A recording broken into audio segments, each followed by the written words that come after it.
Good morning. My name is Herschel Chandler. I'm Managing Principal with Information Unlimited, but I'm here today representing ACT-IAC. ACT-IAC is the American Council for Technology Industry Advisory Council. It's a public-private partnership dedicated to improving government through the application of information technology. ACT-IAC provides an objective, ethical, and trusted forum where government and industry executives collaborate to address key issues facing our government. It's been my pleasure to be a leader in the ACT-IAC Transparency in Federal Financials project, where we have volunteers from dozens of companies and government agencies collaborating to address Data Act challenges in a vendor-neutral, practitioner-focused, trusted forum. White papers, panels, conferences, and workshops have been produced and made available to the public. Check out actiac.org/dataact for all of our outputs. So it's thus with great pleasure that I'm able to introduce today's keynote speaker, Dr. Mark Doms. Dr. Doms' career has centered around data. For the past 3 years, he served as Undersecretary for Economic Affairs in the Department of Commerce. In that role, he had 3 main responsibilities. First, Mark led the Economics and Statistics Administration, which includes 2 of the nation's preeminent data organizations, the Census Bureau and the Bureau of Economic Analysis. These agencies collect and produce information on the United States' dynamic population and economy, publishing vital data to our nation's citizens, businesses, and leaders. The Census Bureau and the Bureau of Economic Analysis combined have over 10,000 employees and have a budget of over $1 billion. His second responsibility was being a top economic advisor. He contributed to and spoke extensively on a wide variety of subjects, including open data, trade, manufacturing, taxation, innovation, immigration, and education. His contribution was often about what data can be used to better understand the issue at hand. His third pillar of responsibility was leading the Commerce Department's strategic plan for data transformation. He detailed the strategic plan for the department, making sure that federal data are optimized to benefit American businesses, policymakers, and people. Prior to becoming Undersecretary, Dr. Doms served as the Chief Economist at the Department of Commerce. As Chief Economist, Dr. Doms frequently met with business leaders from across the country, listening to their concerns and insights and providing overviews of the U.S. economy. Prior to joining Commerce, Dr. Doms spent most of his career helping to guide monetary policy in the Federal Reserve System. He is a leading researcher and expert in the areas of innovation, productivity, wages, manufacturing, and price measurement. Dr. Doms received a bachelor's in mathematics and economics from the University of Maryland, Baltimore County, and a PhD in economics from the University of Wisconsin-Madison. So basically, throughout his career, Mark has either used data to answer questions, or he's made data available so others can do likewise. He's happily known as a fellow data geek. And if that introduction wasn't enough to convince you of that, the fact that he has 3 separate computers on his roadback is further testament to that fact. So join me in welcoming Dr. Mark Doms.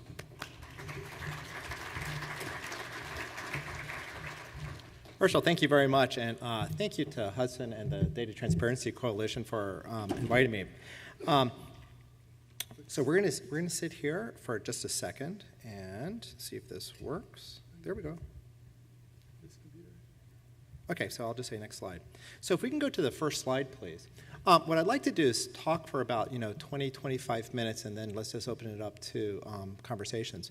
And the main things I want to talk about today is data and what's happening in our country and what role the Data Transparency Coalition fits into that and what role you fit into that, because we really do live in quite exciting times. So if you look at this map, this is a map of street closures in downtown DC because of the Pope's visit today.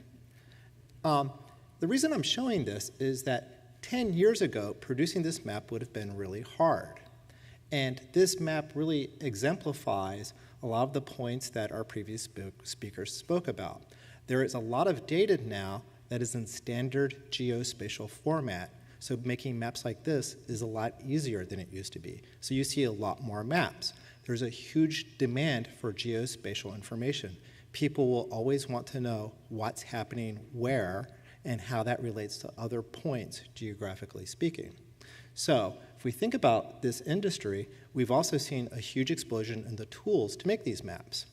We've also seen a huge explosion in the people who have the skills to make these maps. So it's basically you have this trifecta. You have people with the right skills, you have the right software tools, and you have the data. With all of that combined, you produce better outcomes. And so in this case, you can now, in today's world, just produce more and more maps to get the information that people really need.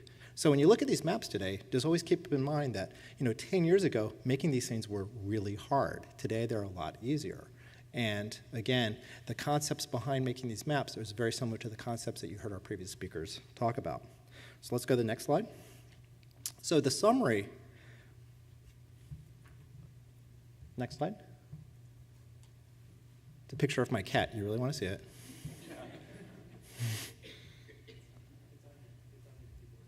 Oh, great. Okay. So the summary, I think we really are at this tipping point. If we think about the data revolution, we're really at this tipping point as a society of really beginning to benefit from this. If we think about what's happened over the past couple decades, what we've really seen is a huge explosion in computer technology, in software technology, and communications technology.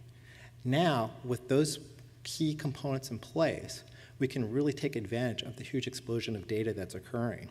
But how quickly is this going to happen? How quickly are we really going to see the benefits from this? Well, that really depends on a couple things. The first, which is the theme of this conference, is it depends on how quickly we make really important data accessible. And when I say the word accessible, you heard Hudson speak about different concepts about the data being in standard format. Sometimes you hear the word interoperability. There's a lot of kind of buzzword bingo you can play with this. But it's basically making data accessible and also usable. And then also, what I've just seen repeatedly in application after application across just a wide variety of data fields is not only do you just need the data, you actually need people who know how to analyze data.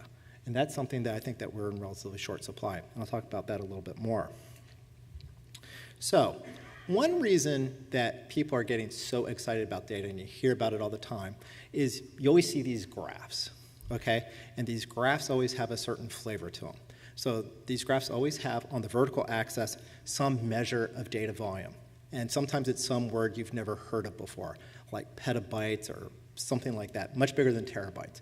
But there's always some word that is like some huge amount of data, and it's always increasing. On the horizontal axis, you always have time, and these graphs always have what's happened in the past and then what's projected into the future.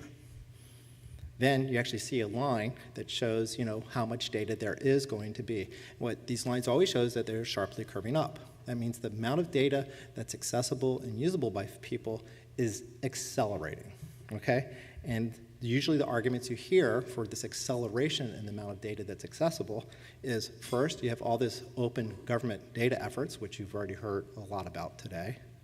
Two, if you think about the private sector is gathering and processing more information than ever. And then what gets people really excited about the future is just the Internet of Things, just how much data we'll be able to be gathering from sensors and so forth. So those volumes are just going to be really, really, really huge. So there's this huge amount of information, whether it's about information on governments, whether it's information on the private sector, whether it's information from somewhere else, from the scientific community, for instance.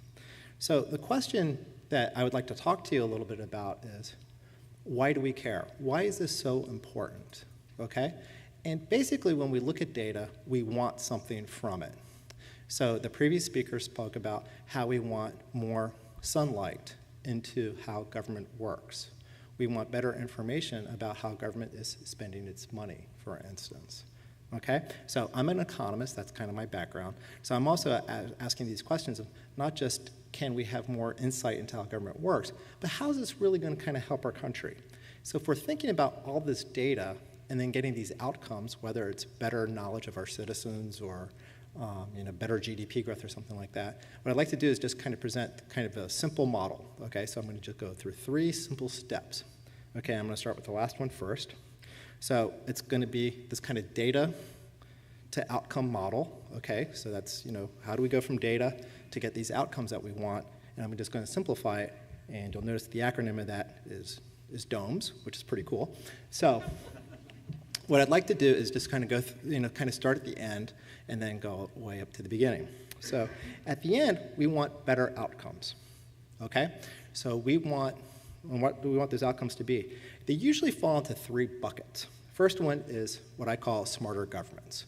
So we heard again, the previous speakers talk about government being better, being more efficient, better able to meet its mission, to do that with less resources.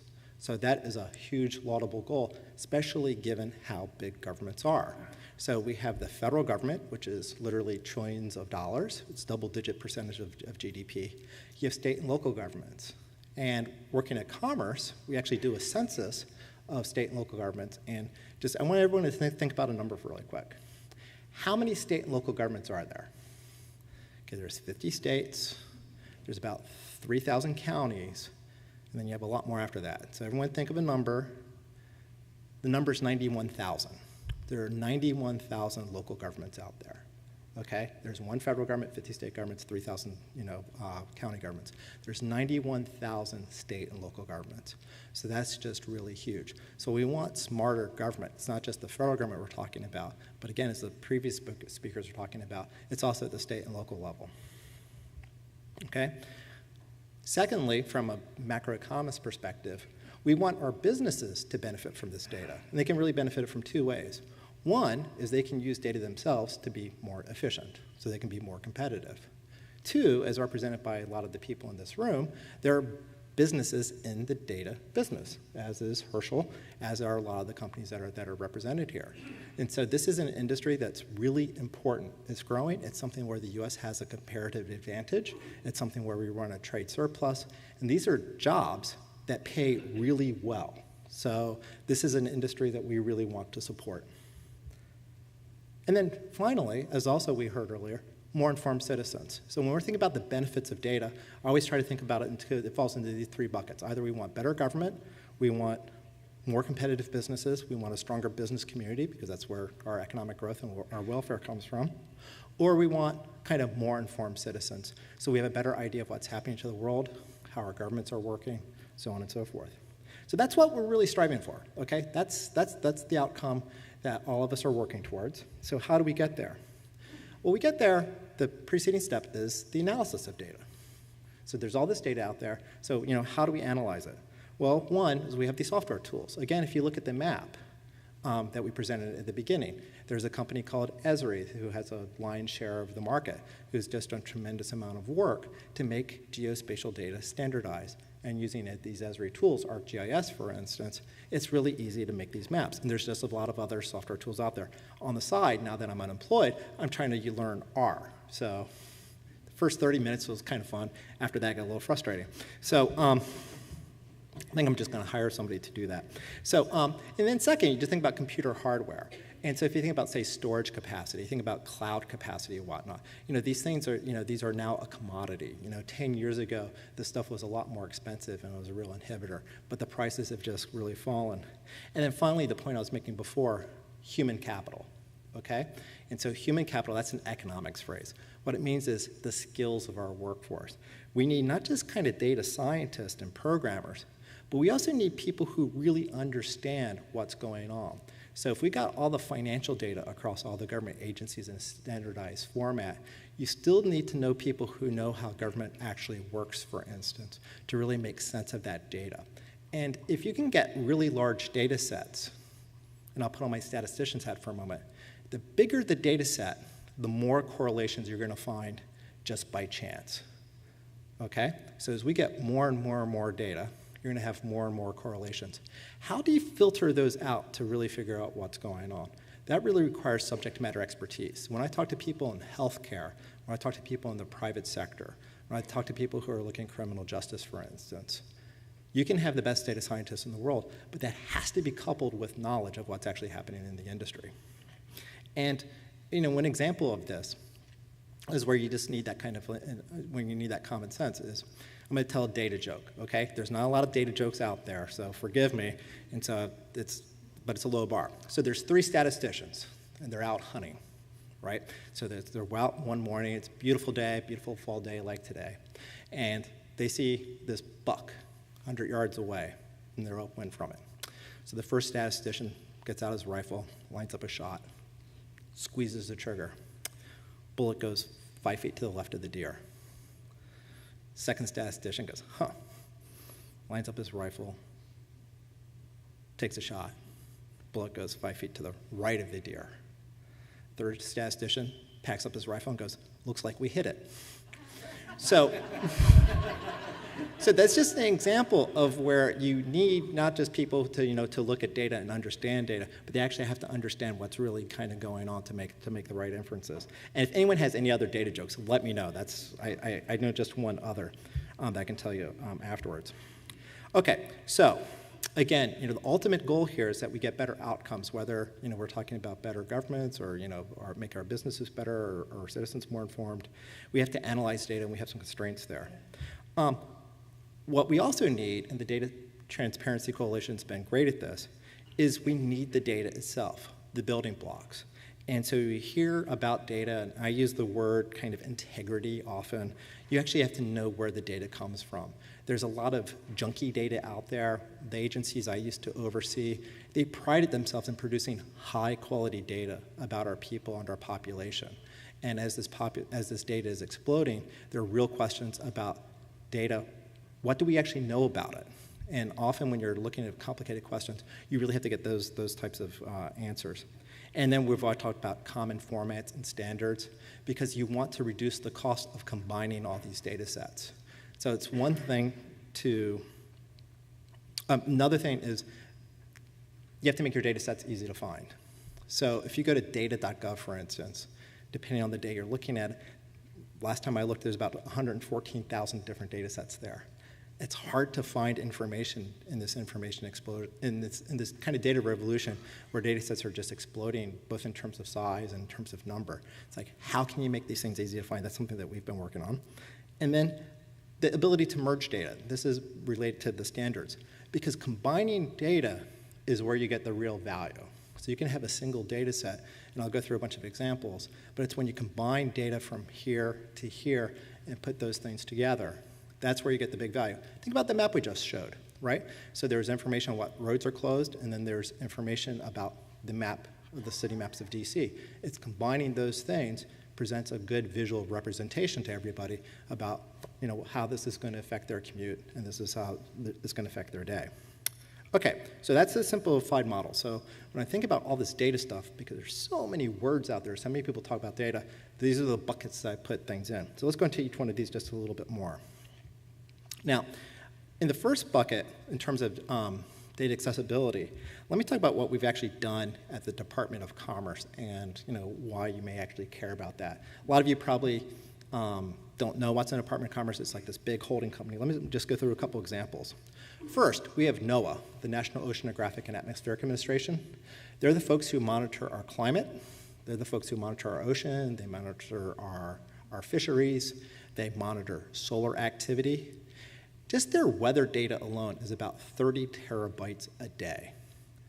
And they have this problem of how do you get 30 terabytes of data a day out the door?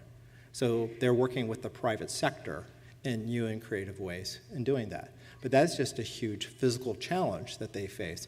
And how do you make this data accessible? It's a huge problem, and we can talk more about that later. Then we have BEA, right? And so BEA, they're the good folks who produce the number of GDP. So I think a lot of you have heard about that, or if you think about the current account deficit, what are our interactions with the rest of the world? How does that affect the U.S. economy? So when you think about GDP, that's a relatively simple number. When they release their annual revisions, they go back in time, they literally release 5 billion data points on the U.S. economy. They produce a lot of detail, and they do that over time. So it's really just a tremendous amount of information, and it's really hard to get to. So how can we make that information easy to get? You may have a question about consumer spending in a specific category. How can you, as a data customer, quickly find that information without wading through just hundreds of pages of documentation? That's a big challenge. Okay, then we think about the Census Bureau. So the Census Bureau is the definitive source of information about our people. And this is where the good data comes from again. So when Census collects data on people, they care about everybody in our country. When you see data from a lot of these kind of private sector sources, you always have to question is like, how representative is that data of the country? And sometimes you see this in public polling, right? So if you have a pollster who doesn't have access or can't use cell phones, which is a big issue, those numbers can be quite skewed. If you think about the last election, there's a lot of polls that were really off. So when you're looking at data about people and you're looking at it from these private sector sources, there's these huge questions about the quality of that information. So Census does a great job of that, but when you go to the Census website, the data is really hard to find. So what can we do to make it much easier to find? If you want to know what's happening to your community, what does your community look like? Let's say you're moving to the DC area, as I imagine most of you live here. It's like, what does Falls Church look like relative to, say, Bethesda? How does that compare to Bowie? Are there going to be people, those communities, do they have characteristics that you're looking for? You should be able to find that really easily. Right now, it's pretty hard. And then we have PTO, Patent and Trademark Office. When you're an inventor and you're making inventions and all sorts of things, which is so hugely important to the growth of the US economy, you have to look at the patent database. And right now, a lot of that data is very unstructured. It's not machine readable, and not all the data the Patent Office has is out to the public. So I think for a lot of the data that Hudson and company are asking for in terms of financial conditions, in terms of financial interactions of the federal government and the state and locals as well, there's a strong analogy with the Patent and Trademark Office where they're sitting on a bunch of data that hasn't been opened up yet. So that's all really exciting. So these are just some of the efforts that we were doing at the Department of Commerce, but they all have very common themes of we want to get the data out there so people can find it and so they can use it. Okay, so let's talk about the analysis of data. So again, I mentioned one of the biggest constraints we have as a country, and for those of you in the private sector, you probably have a hard time hiring people who have these skills of kind of looking at this data. And so when we looked at this, and there's a lot of people in our society, over 10 million, who really are kind of data intensive in their day-to-day jobs. Okay? So there's about 150 some odd million people in the workforce who work for employers, and then there's about another 20 to 30 million people who are self-employed. So 10 million are very data intensive. We expect that number to increase over time as our society becomes more and more data intensive. And we need to develop more people with these skills who can actually look at data and make the right inferences from it. Looking at these big data sets, it goes well beyond Excel. And I know when I was at the Department of Commerce, finding people who had the abilities to take large data sets and to do something intelligent with them, that was really hard to do, especially on the federal pay scale. So when I talk to my friends in the private sector, salaries are really high for this. So we have to do a better job of educating people to get them into the pipeline to be able to do this type of stuff. So better outcomes. So as I said, smarter governments. Now, we could talk about smarter governments just all day.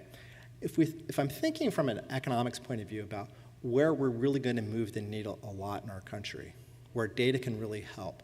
Data often really helps where there's a lot of uncertainty, where we don't know stuff. And we've all had experiences, say, in the healthcare sector for ourselves. Right now, sharing information across the healthcare industry is very difficult. Precision medicine is somewhat impeded by the ability to share information about our DNA, for instance. So this is an area that is ripe for huge improvements because of data. Healthcare is about 20% of GDP. This is huge. So if we can improve healthcare just a little bit, if we can make it more efficient, that could have huge benefits for society. Again, a good friend of mine works in the criminal justice area. There is just so much we don't know about the criminal justice system. We think about all these financial records across state and local governments and all these federal government agencies and how they don't talk to each other, they're in different formats. The criminal justice system is much, much worse. So if you think about all your state and local law enforcement agencies, even within those agencies, data doesn't talk to one another. So my car was stolen July 3rd. So that's how I celebrate July 4th. So my car was stolen in front of my house. And so I call the police, and they come. And has anyone ever had a car stolen before? Okay. So the police assume that you just forgot where you parked it. Okay? So once you get over that and you tell them you weren't drinking too much the night before, and they actually drive around your neighborhood to see if they can find it, but my car was actually stolen. And then they're like, well, it was either sold to a chop shop or it's out joyriding and you'll pop up in a couple weeks. And I was like, fine. And I'm talking to my neighbor, and she goes, well, my car was stolen too. And what I did is I went to the DC government website. And the one part of DC government that works really, really well is parking tickets, right? Okay, everyone knows this, right? And they're really efficient. And they said what you should do is go on the website a couple times a day and see if your car gets a parking ticket. And you'll see, and if it got a parking ticket, it means it wasn't into a chop shop. And sure enough, it did. And so I got a parking ticket for a license plate removed, and I knew, and the ticket told me exactly where the car was. So I went there, the car had been moved. But the data systems of the parking folks in DC government did not talk to the police department, right? So the person issuing the ticket had no idea that the ticket they were issuing to was a car that was stolen. So that's an example of, like, thinking the criminal justice system, where you have these disparate data systems that aren't talking to one another at all. And there's just like so much room for improvement. And then if we think about, we have all these big questions today about incarceration, what we should do, what our laws should be for certain violations. What are the effects of all those laws? We really don't know. It's amazing that we're making such profound decisions about people's lives in an area where we just don't know very much at all. But we're making big steps for that. And let me just talk about one other example of merging data to really understand things. So one of the last things I was able to do before I left office was to start this process of merging data on our veterans with data on their employment outcomes. So why do we care about that? We really want to know what happens to veterans when they enter the workforce. We want to know how that varies depending on how many tours of duty you did, how long you were in the service, what you did in the service, which service you were in. We want to know the relationships between all these things and what veterans programs you received. We don't know how efficient we don't know the outcomes of all these veteran programs. VA's budget's $163 billion last year. And we just don't know very much about the efficacy of all these veteran programs. Maybe they're all great. Maybe they should be funded more. Maybe there's some that aren't having the outcomes that we would want. We just don't know. But by merging these data sets together, we can figure this out. And then, as I mentioned, more competitive businesses. If we look at the U.S. economy, the economy's been growing 2.5% for these past couple of years. One of the really big questions we have out there is productivity growth. And most of you probably don't think about productivity growth that much. If you think about how fast the economy grows, it's how fast our labor force is growing, plus how efficient our economy is becoming. So if you add those two up, those equals GDP growth. So how efficient are we becoming? So what we're seeing these last 4 years, productivity growth has been averaging a little less than 1%. Historically, that's low in the United States. That's kind of really retarding U.S. growth. Why aren't we growing faster in this kind of data revolution where we hear all these great things about data? So there's this kind of big kind of conundrum there. And so, maybe what it is that we have all these businesses who are gathering all this information, and they really haven't yet materialized the benefits from all this data. But from a macro perspective, that's a huge, huge question.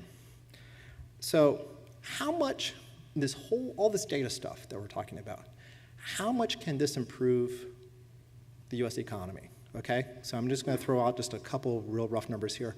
There's lots of studies out there who always talk about trillions of dollars and billions of dollars and so on and so forth. I always find those numbers really hard to understand. So I'm an economist. I've been studying the economy for most of my professional career. I can't understand $1 trillion. Maybe if I was Warren Buffett, I could understand $1 trillion. But he has yet to adopt me. So you have all these numbers, but let me just put a couple numbers into context. So the first is, if you think about all this data stuff, if this could improve the economy just by 1%, think about the improvements in government that we could get from this. Think about some of the improvements we get in the private sector. 1%, that's not very much, is it? Okay, so 1% of GDP is $175 billion. Again, $175 billion, that's hard to relate to, right? Because it's just such a big number. That's $543 per person, okay? So that's about $1,300 per typical American household. That's a lot. Okay, the median household income is about $52,000, so that'd be a nice big bump. That's just if we could improve the economy just 1 percentage point from this data revolution. Let's be a little more optimistic. Let's say over the next couple of years, this data revolution could improve our economy by, say, 5%, which I still think is actually a conservative estimate. If it improves it by 5%, then you're getting close to $1 trillion, again, a concept that's hard to understand. But that's over $2,700 per person. And again, there's about 2.4 people in the typical American household. So now all of a sudden you're talking over $6,000 per household increase. So that's why everything that you're doing, everything that everybody out there is doing in this data space is just so important, because the better information that we have, the better way we can analyze it, the better decisions we can make, and get better outcomes. And we get those better outcomes because we get better government, because our businesses become more productive. We have businesses who actually thrive in this data space. And then, more importantly, what's not quantified here is that our citizens become more informed. So I'm not quite sure what dollar, I'm an economist, I don't know what dollar value to put on that, but that's important as well. So let me just repeat the main takeaway here, which is I think we really are at this tipping point. We have more and more data. We have more and more groups like this who are advocating to make data accessible, to make it usable, and make it more actionable. But how quickly we reap these benefits, and these benefits are actually huge. The numbers I gave you just a moment ago, I think those are actually somewhat kind of conservative. That's not much of a stretch goal to get there, but they can make a huge improvement in the quality of lives of just so many hundreds of millions of people who live here. So we have to make our data more and more accessible. And then we also have to, one of the biggest constraints I think we're facing, and again, when I talk to the people in the private sector, is we have to invest as a country into the skills so we can really take advantage, so we can really leverage this kind of data revolution. So with that, thank you very much.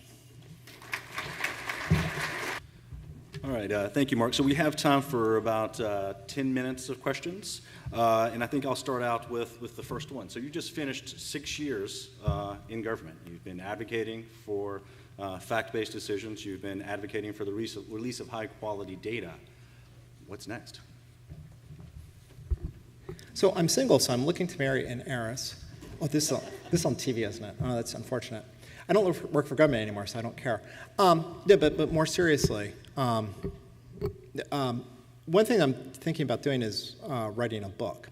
And what I'd like to do with this book is to talk about all these different areas where data can really improve the quality of our lives and really improve our stature as a country. And what I notice across all these different areas, whether you're talking about accessibility of data, the federal government, say on the spending side, whether you're talking about this healthcare data, you're talking about these veterans data that I talked about, there are all these common challenges. And how do you get all this data together while maintaining privacy? So on the one hand, we have this ability to take all this data on many different aspects of our lives, combine it so we can really answer these important questions. Again, think about the veterans example. But how can we do that while maintaining privacy and also the perception of privacy?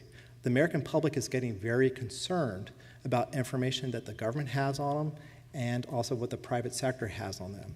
And we want to use this data on people for good, okay? So if I got data on veterans, for instance, if I could combine that with their labor market outcomes, if I could look at their credit scores, if I could look at how much debt they have, are they making their mortgage payments, for instance, I could better design veterans policies. I could better design programs while they're within the Department of Defense so that they have better outcomes when they leave the Defense Department.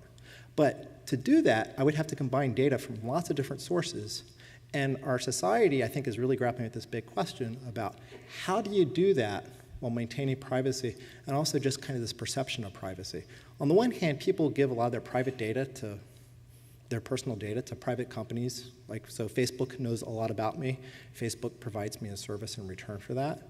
But when it comes to the government doing this, or even the private sector getting more and more data on us, there's this real fear. So I think it's an interesting balance. And on the one hand, the more data we have, the better decisions we can make. But the more data we have, the heightened anxiety of people. So how do we have this conversation with folks in order to do this? So this is something that I'd like to kind of really work on in some capacity at some point, because again, I really do think that if we can really leverage all the information out there, we can really move the social needle quite a bit. Great. It's working. So if you got a question, raise your hand. We've got a couple of mics. Right there's the first one that I saw. Hi, I'm Paul Leader with the Center for Organizational Excellence. My question goes back to your DOMES model. One of the things that I noticed was a little bit absent from that model was the very beginning, the visioning or hypothesis making before the data is examined or collected. So to the extent that data analysis and data decision making is a science, to what extent does there have to be active manipulation in terms of experimentation to get the type of data you need to make the decisions you want from and make sure those decisions are the right decisions? Yeah, it's an excellent question. So when it comes to like hypothesis testing, that's what's really hard. And so when I was talking about having experts in the field, that's where you really need that expertise, because again, you get these big data sets, and just statistically speaking, you're going to find lots of correlations. You're going to find a lot of kind of spurious patterns. And there's this big phrase that we've all heard, which is correlation does not equal causation. And there's just lots of examples of that. And I think what's going to happen then is, you've seen this before in slow motion, is it's an iterative process that goes back and forth, which is we have data, you look at that data and say, okay, what hypotheses can I test with that data? And then you say, well, what data do I want? And then you go collect that data. And then, as anyone who's done big data science before is like, wow, that was really cool. But then the number of questions begins to multiply even more than the data sets themselves. And so I think as a country, we just have to be more adept at saying, okay, this is the information we have, this is what we can glean from it. But we also have to ask this question of, based on those hypotheses that we can't answer, what data should we be gathering? And so we have to make sure that the causality goes both ways, from hypothesis to data, and then the data back to the hypotheses. Thank you. This side of the room? Way over there. Run, Hudson, run. Hi, I think you had a lot of very good points. I was curious, you said 91,000 local governments and the potential to impact every citizen in the country. Yet usually when we talk about open data, we talk at the national or international level at very broad scales.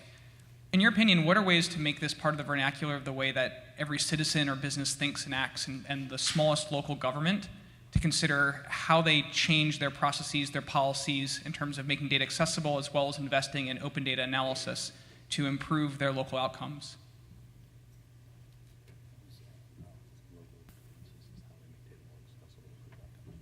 So when it comes to like local governments, this is fascinating. I think we have some groups here that represent local governments. So when I was undersecretary, we traveled around, we spoke to lots of different local government organizations. And as one of the previous speakers said, is that some of the big cities, for instance, release data in a pretty good way, right? And so there's a company or two here. I think Socrata is one of your sponsors. They work a lot with kind of local governments and making their data accessible. And I think what local governments are still in that early stage of finding out is, what data do people want? So my assistant and I, we went to the city of Chicago a couple times, they're really at the vanguard of the open data at the local government level. And they have this active community of, what do you call them, Lauren? Hackathons, right? So they would basically have hackathons like once a month, where they would, bring in these people to, the city of Chicago would say, here's our data, do something with it. And I think what they found is that sometimes there were some data sets they were releasing that people were like, nah, there's not much use for that. And sometimes there are data sets that they found really interesting. And so, for instance, one example I think of local governments doing just kind of good local government stuff in Chicago is, you take a picture of a pothole, you send it into the Public Works Department of Chicago, it is then posted on the Department of Chicago's website. So then they are accountable for filling in that pothole in a timely manner, because everybody knows when that pothole was posted onto the website. So I just thought that was like a great example of making information available that then made the government accountable to addressing these concerns of the citizenry. The challenge we face, as you mentioned, is that we have so many local governments.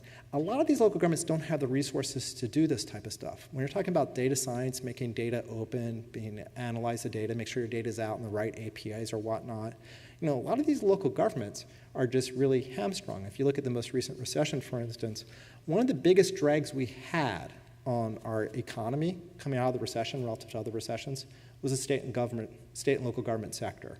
So employment just plummeted in the state and local sector because they were really hurt in part because of the housing crisis. As property values went down, their tax revenues went down.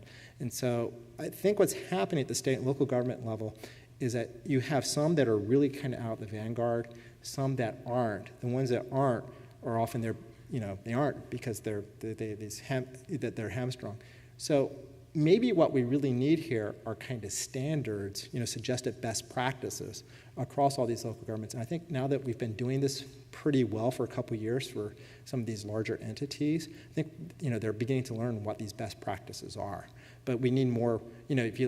I've spoken to many of these local government agencies like NACO, for instance. They get this, but at the state and local government level, again, I think it's that human capital constraint that they're really facing. Helena. Here. In front. Thank you so much. I'm Helena Sims. I'm the Director of Intergovernmental Relations for the Association of Government Accountants. One of the questions that I have in the human capital aspect that came up in the last question is relevant to this. All this data stuff, as you mentioned, is taking place at the same time where people are getting frustrated with the cost of higher education. And at the same time, we need people trained in this data stuff. What implications do you think that has for our educational system in terms of what's the best way to educate people who are knowledgeable on the data stuff? One thing, so I worked in the administration for 6 years, and one thing the administration really pushed on, though at the federal level it's not a strong lever at all, is the community college system. So if you look at community colleges across the country, I think they're just doing a better and better job of better working with local businesses to better match the skills of workers with those of businesses. When you survey businesses, what you often see is that there's this skills mismatch issue.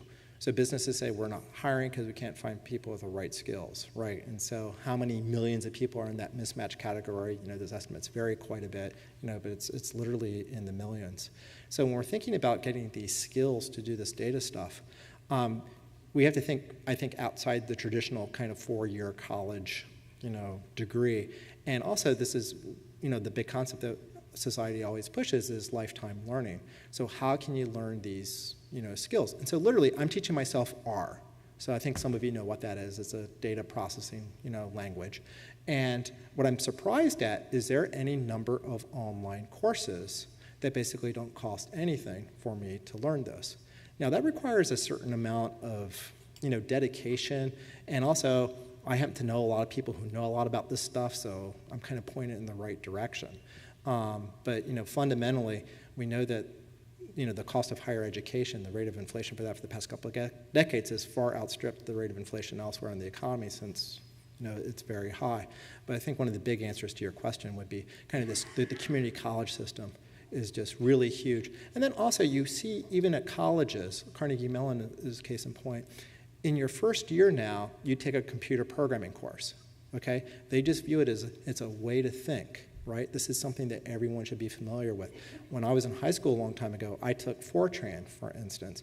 But that was the exception. That wasn't the rule back then.